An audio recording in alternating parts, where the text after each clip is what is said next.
Hey everybody, Jay here. Welcome to the channel.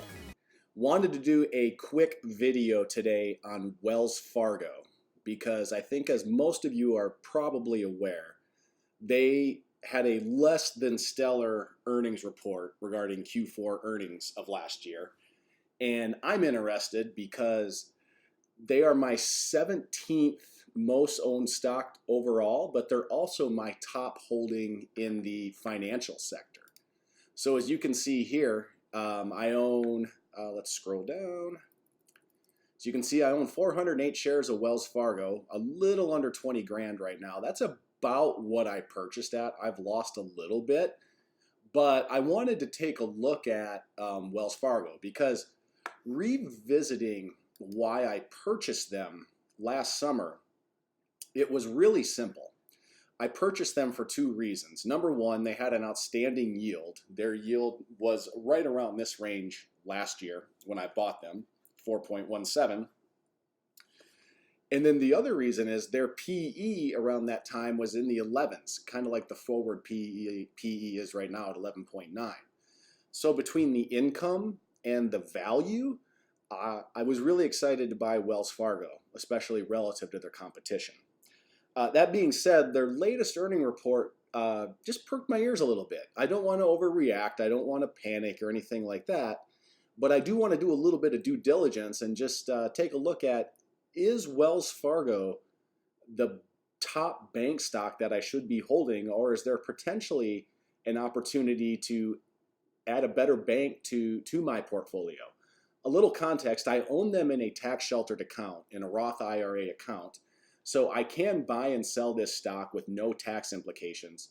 So I figured I would take a look and see how they're doing. So first of all, let's jump into the news from their earnings report. The net was they were feeling pressure. They're feeling pressure on both the revenue side and the expense side, which isn't great. So they blamed their pressure on the expense side primarily on the fact that they are still incurring a lot of very large, sort of like one-off or unpredictable expenses as it pertains to their issues with the scandal back in 2016 and the compliance issues that they're working through, etc. They also did cite one other thing, which I'll get into, but they talked about a $1.5 billion hit that happened in Q4, which really hurt them on the expense side. But they also cited revenue as an issue too, and they cited low interest rates as their main reason for having lower than expected revenues in Q4 as well, which that is to be expected because obviously a lot of banks' revenues are based on interest rates. When they get deposits and they pay out a certain rate, but then they can loan that money out at a higher rate, and then they get the difference, etc. So interest rates, unlike any other industry, really affect banking sector revenues. So that made sense. So what I wanted to do first of all was just take a look at how their peers are doing under similar conditions.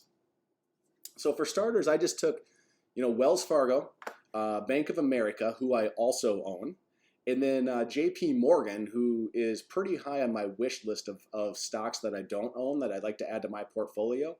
And then I added Citi as well because Citi's been interesting. And so if you do a quick side-by-side comparison of the key metrics, you can see from a PE perspective, Wells, Bank of America, and JP Morgan are all in the same range. Citi's still presenting a better value from a pure PE perspective, which I think is a pretty good measure to look at when it comes to banks.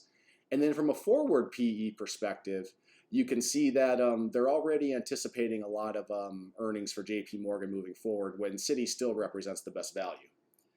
Looking at yield, Wells Fargo is still significantly the strongest yielder, pure yielder amongst this group, above 4%, whereas you can see all of these are hovering in the 2%, the twos area. And by the way, this is all data from yesterday.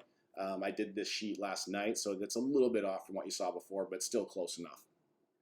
And then the other thing that's really interesting is the dividend growth rate. I looked at the last 3 years. I figured because that's probably most relevant because Wells Fargo went through that scandal in 2016. So I wanted to look at, coming out of the scandal, how have their dividend growth rates compared to their competitors? And you can see our Bank of America has been outstanding. Citi is a little bit of an anomaly because they weren't paying a dividend until fairly recently. So they're starting from a lower base. So their dividend hikes are going to feel a bit more significant. But still, all in, you can see that Wells Fargo, from a dividend growth rate, doesn't look nearly as attractive as these other three. And then the other thing too is they are the one bank of these four with a payout ratio now above 50% in light of their most recent earnings. So that's another bit of a red flag. So what I wanted to do then was let's take a look at how the other banks are dealing with the climate in terms of lower rates when it comes to their revenue, and then overall with earnings as well. And so you can see from revenue growth, from a pure revenue growth perspective, JP Morgan's doing just fine. This is from 2015 through 2019 annual revenue.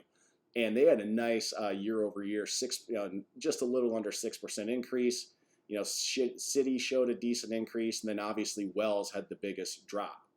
And then the other thing, if you look at just overall earnings as well, JP Morgan here in the yellow has had a nice solid uptrend over the last couple of years.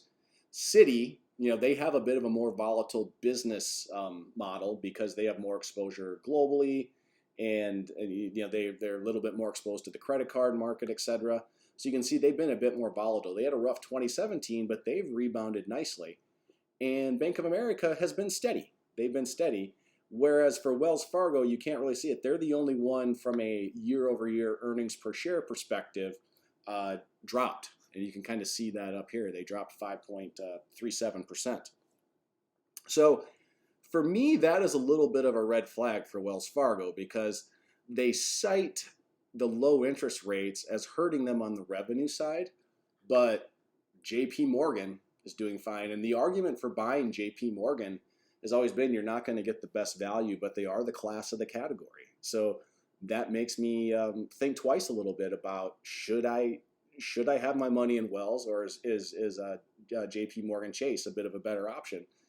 And even Citi, does Citi represent better value right now that they've rebounding from some of the struggles they've had over the last few recent years?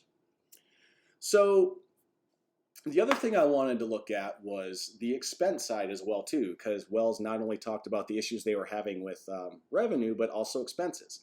And so if we go to Wells, this is Wells Fargo's chart here. If we go and we look at their non-interest operating expenses, you can see that over the last 5 years, they have had a pretty consistent upward trend. But what is a little bit concerning here, and they talked about this on their earnings call, the $1.5 billion in Q4, and they had a similar over $1 billion charge in Q3 when it came to managing with the litigation and the compliance. That fell into this category as well. And then obviously you can see a pretty significant uptick in salary and employee benefits. I think a lot of that has to do with the new personnel, or bringing in additional personnel to deal with the compliance and litigation issues. But it also has to do with this other thing that they talked about, which is, let me find it here. They're upgrading their technology systems.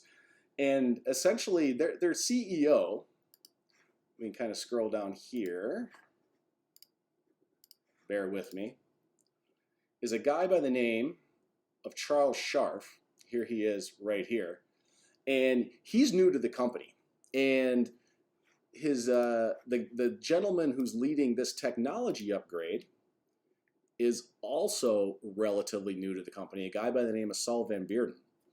So when Charles was really pushed to get into some specifics about the timing of the turnaround from a lot of the analysts, he was very non-committal. And I think that also created a lot of uneasiness amongst the street.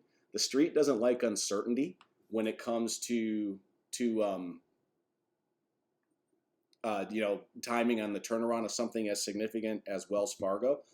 And when the CEO is talking about the fact that a lot of these increased costs are coming from the fact that they're having to manage this sort of like turnaround from their scandal, and then when he can't give concrete timing or next steps on when they expect to be through this turnaround, hence stop incurring such large one-off costs, etc.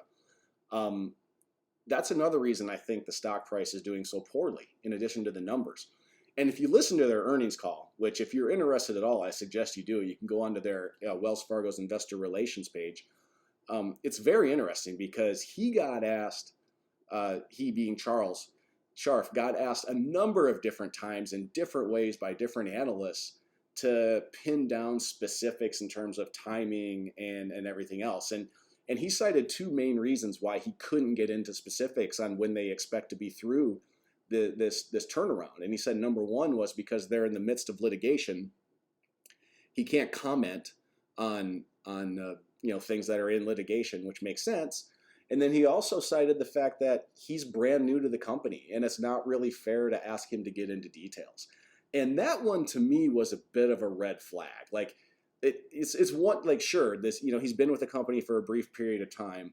So I don't expect him personally to be all over all of the details when it comes to, how's the turnaround going and, when do they expect to be fully through it so their business can be operating at peak performance. But he has a very large team that briefs him to prep him for these analyst calls. And I think if they would have had good news to report about how soon they're going to emerge from the timing of this turnaround, I think he would have talked about it on this call. So that's a little bit of reading between the lines. But what that tells me is we might continue, especially in 2020, to see more artificial increases due to the litigation and the compliance in this line item here of total other non-interest expenses, which concerns me. Because if you just take a quick look at the expenses, to be fair, the expenses for the other three banks have all been rising as well too year over year, but I think they're more for strategic reasons. You can see here, this is Bank of America, and year over year they increased from a little under 53 billion to a little under 55 billion. But look at this, they added a brand new line item here, which is occupancy expenses. And I want to get into this, but I'm sure there's a strategic reason behind this, whether it's they're opening more branches or getting into a new line of business. I own this stock, so frankly, it's shame on me for not understanding this or knowing this, but that's going to be one of my next to-dos, is to get into what's driving this brand new line item of occupancy expenses for Bank of America, because without that, they actually decreased their costs year over year. And then look at JP Morgan Chase. They also increased salary and other employee benefits. And again, it's a bit of reading between the lines, but they're not in a situation like Wells Fargo is. And so to me, what that tells me is maybe they're doing things from a strategic standpoint and bringing in the right type of personnel to grow the business, because clearly their revenue increase over the last year would prove that that's what's happening. And then Citi, they've done a very nice job of keeping their costs flat. You can see coming out of 2015 into 2016, they brought their costs down to the $42 billion range, and they've been hovering right around that range ever since. So my next steps and what I'm going to do right now regarding my $20,000 in holdings in Wells Fargo, I'm not going to sell them. I'm not going to overreact. But what I still like the dividend. I don't want to sell simply based on headline risk, which there might be part of that to them right now.